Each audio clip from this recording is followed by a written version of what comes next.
Hati-hati. Sorban ini hati-hati. Kalau kita sujud pakai sorban. Allahu Akbar. Ini di depan kita nih. Sorban. Sujud di atas sorban. Tidak sah. Ini fikih kemari. Sujud begini. Tidak sah. Kira-kira jelas tidak? Tapi kalau fikih ini jatuh, sujud di atas fikih, sah. Sah. Ini jatuh, sujud di atas sorban, sah. Tapi kalau sorban ini sedang kita pakai begini, sorban di depan kita, terus sujud di atas sorban, tidak sah.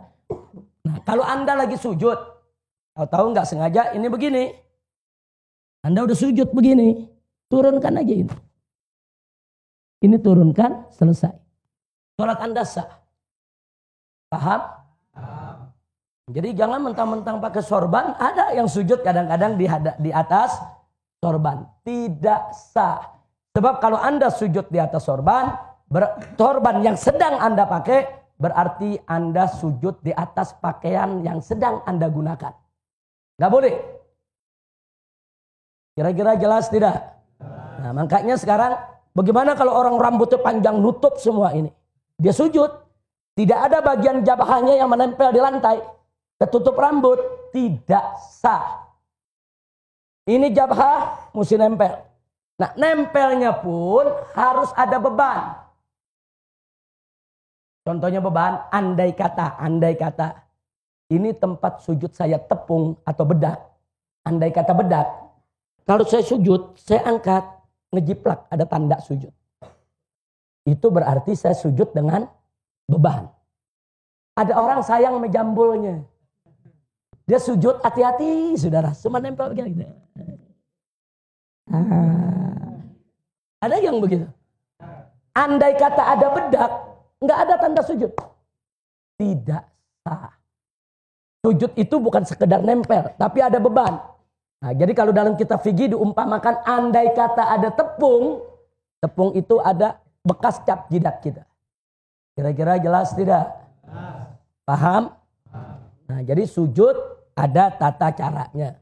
Jangan sembarangan kita sujud. Posisi kaki jari lihat, posisi tangan lihat, posisi jidat lihat. Nah, ini yang penting. Termasuk perempuan yang suka yang pakai apa? Mukena. Kadang-kadang mukenanya panjang, begitu dia sujud, mukenanya di depan. Dia sujud di atas mukena. Tidak sah. Makanya hati-hati tempat sujud kita. Nah, jangan sampai berkaitan dengan apa yang sedang kita pakai. Kira-kira jelas tidak? Paham semua? Jadi kalau ini fikih nutup begini, sujud tidak sah. Tapi kalau ini fikih jatuh, sujud di atas fikih sah. Karena kalau fikih sudah terlepas, dia tidak lagi sedang kita pakai. Sampai di sini jelas? Paham? Baik. Berikutnya. Nah, begitu kita bangun dari sujud, perhatikan kaki kita. Bangun dari sujud. Allahu Akbar. Pantat kiri kita duduk di atas kaki kiri. Kanan kita, jari jemarinya ini menghadap ke kiblat. Perhatikan, ini belakang begini.